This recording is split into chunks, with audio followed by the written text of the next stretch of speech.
et salut à toi, j'espère que tu vas bien. Aujourd'hui on se retrouve dans l'épisode numéro 219 du podcast Nourris ta santé. Et aujourd'hui j'avais envie de parler de budget et de comment bien manger pour son alimentation, pour que ce soit pour tes performances sportives ou pour ta santé, manger avec un budget qui n'est pas trop élevé parce que effectivement manger sain c'est quelque chose où on pourrait se dire qu'il faut pas dépenser des milliers et des cents, mais au final ce n'est pas si vrai que ça. Il y a quelques méthodes que je vais te donner et plus exactement 3 conseils que je vais te donner dans cet épisode pour justement t'aider à dépenser moins tout en continuant à manger de la qualité pour atteindre tes objectifs et être en meilleure santé. Donc les conseils que je vais te donner ici en fait c'est pas des conseils forcément de choix d'aliments. Tu vas voir qu'il y a des conseils en fait c'est assez logique, mais c'est des choses auxquelles on ne pense pas et je trouve ça intéressant dans le sens de donner des conseils comme ça plutôt que des conseils vraiment tu dois manger ça à la place de ça parce que ça coûte moins cher, parce qu'au final ce sont des conseils que tu peux appliquer assez facilement et qui peut-être te permettront de gagner on va dire quelques euros, ce qui te permettra par la suite de ne pas te restreindre au niveau vraiment des choix alimentaires, même si effectivement ça peut aussi être une bonne méthode de changer un peu les aliments que tu choisis pour payer moins cher.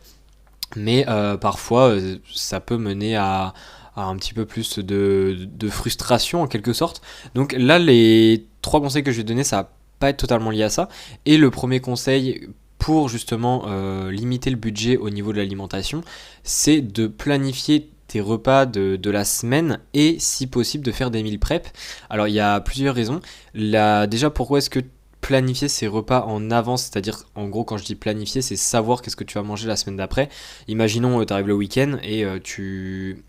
réfléchis en fait à ce que tu vas manger la semaine d'après. Bah en fait ça a plusieurs intérêts. Le premier intérêt en fait c'est que déjà tu vas savoir quoi acheter au magasin, parce que généralement il y a des personnes qui se disent je sais pas trop quoi manger donc je fais prendre ça, ça et ça et je choisirai un des 3 sur le moment. Alors en soi oui c'est une bonne méthode, mais si enfin, c'est pas forcément que c'est une bonne méthode, mais oui, en soi, c'est quelque chose qui se fait très bien. Mais si on décide de faire ça pour un petit peu tous nos repas, on va peut-être se retrouver avec 40 000 choses dans les placards. Et parfois, il y a des choses qu'on achète qui ne vont au final jamais être mangées. Donc, c'est quelque chose qui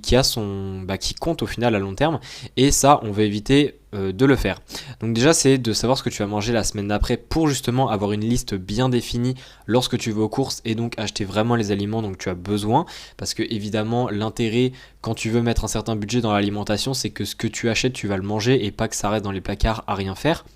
Donc ça c'est la première chose. Et le fait de faire des meal prep ça peut être intéressant puisque ça te permet en fait le fait de préparer tous tes repas en même temps, ou alors du moins une bonne partie de tes repas de la semaine en même temps, ça te permet d'utiliser des aliments avec des quantités assez élevées. Et plus précisément, le meilleur exemple pour illustrer ça, c'est si par exemple tu fais des conserves, donc des petits pois, je ne sais quoi, eh bien tu dois très bien le savoir, mais évidemment si tu prends pour, imaginons des petits pois en conserve, eh bien la grande boîte de petits pois va coûter moins cher au kilo que la petite boîte de petits pois. Et ce qui est intéressant, c'est que quand tu cuisines tout d'un coup, eh bien ça te permet en fait d'utiliser une grosse boîte de petits pois parce que tu vas, imaginons, en faire sur 2 ou 3 repas, plutôt que d'acheter une petite boîte, enfin plutôt que d'acheter plusieurs petites boîtes de petits pois que tu vas faire à chaque fois dès que tu vas faire le repas en tant que tel. Et ça en fait c'est intéressant parce que déjà ça te fait gagner du temps au niveau des meal prep, j'en ai déjà parlé dans des épisodes, mais au-delà de cet intérêt là en fait, le fait de pouvoir utiliser des gros conteneurs d'aliments d'un coup parce que tu fais un meal prep et que tu fais plein de repas d'un coup, ça te permet d'acheter au final des gros conteneurs au lieu des petits. Enfin tu peux toujours acheter des petits pour dépanner quelques-uns, mais principalement d'acheter des gros, et ça au final ça te fait gagner quand même pas mal d'argent si tu fais ça un petit peu sur les différents aliments où tu as on va dire l'occasion de le faire. Donc ça c'est vraiment pour moi quelque chose qui est très intéressant. Et au final cette première astuce là en fait tu te rends compte que tu économises mais tu ne t'en rends pas compte, c'est à dire que ces histoires de boîtes, etc., tu t'en rendras peut-être compte au début si tu changes tout d'un coup. Mais sinon, c'est des choses auxquelles on ne s'en rend pas compte, mais ça fait quand même la différence. Et encore une fois, tout ce qui est économie et budget au niveau de l'alimentaire, ce qui est vraiment important, en fait, c'est cet aspect effet cumulé, en quelque sorte.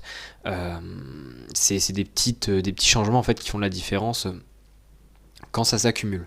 Donc ça c'était le premier conseil. Et le deuxième conseil c'est de tout simplement, alors celui-là il est très simple à comprendre, c'est de tout simplement aller faire les courses quand tu viens de manger plutôt que d'aller faire les courses avant de manger. Je pense que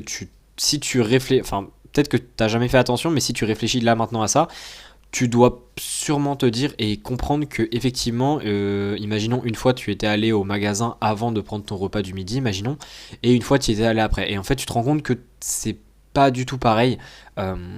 et que généralement tu as tendance à faire des choix beaucoup plus émotionnels, on va dire, quand tu vas aux courses avant ton repas, c'est-à-dire que quand tu commences à avoir faim, etc. Parce que généralement, quand tu commences à avoir faim, il y a tout de suite cette idée d'aller dans les rayons, on va dire, où tu n'avais pas prévu d'y aller, hein, les aliments ultra transformés, les gâteaux, etc. Et c'est pas rare que tu finisses avec des aliments que tu n'avais pas prévu d'acheter de base, des aliments plutôt, on va dire, plaisir, des aliments plutôt, enfin voilà, un peu de la malbouffe en quelque sorte. Je dis pas que c'est mauvais, mais c'est juste que c'est pas intéressant nutritionnellement. Mais et du coup, ça fait en fait que tu vas acheter plus de choses que prévu. Et le problème, c'est que si ça se produit à chaque fois, c'est-à-dire que si à chaque fois que tu vas faire les courses, tu es avant ton repas et donc tu as faim et que tu achètes des choses qui ne sont pas utiles, eh bien ça fait encore une fois aussi une différence à long terme sur ton budget, alors que c'est quelque chose qui peut être très facilement évité en allant manger juste avant de faire les courses. Et enfin, le troisième conseil que j'avais envie de te donner, c'est de tout simplement apprendre à faire des repas. Alors pas tous les repas, bon, ça dépend si tu es déjà végétarien ou vegan, mais si tu es omnivore, à apprendre à faire des repas parfois sans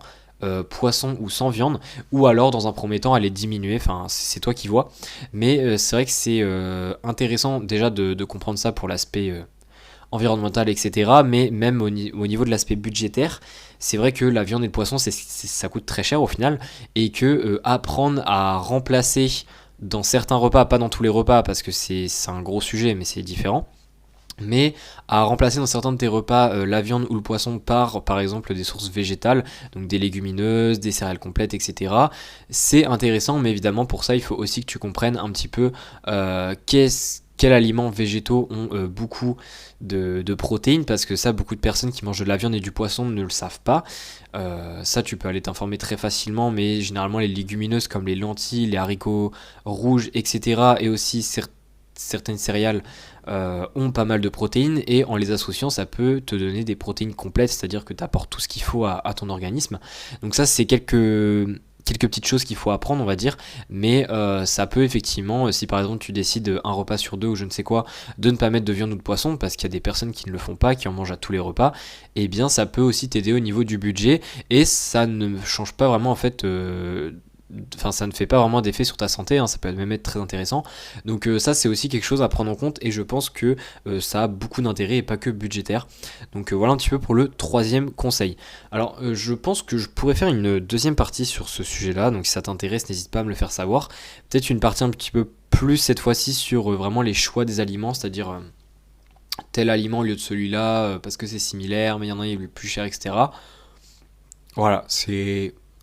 c'est à voir, mais je pense que ça peut être effectivement intéressant. Donc si l'épisode t'a plu, n'hésite pas à laisser un commentaire, à laisser une note, et à me faire savoir si une partie 2 t'intéresse sur ce sujet. Et on se dit à la prochaine, allez ciao.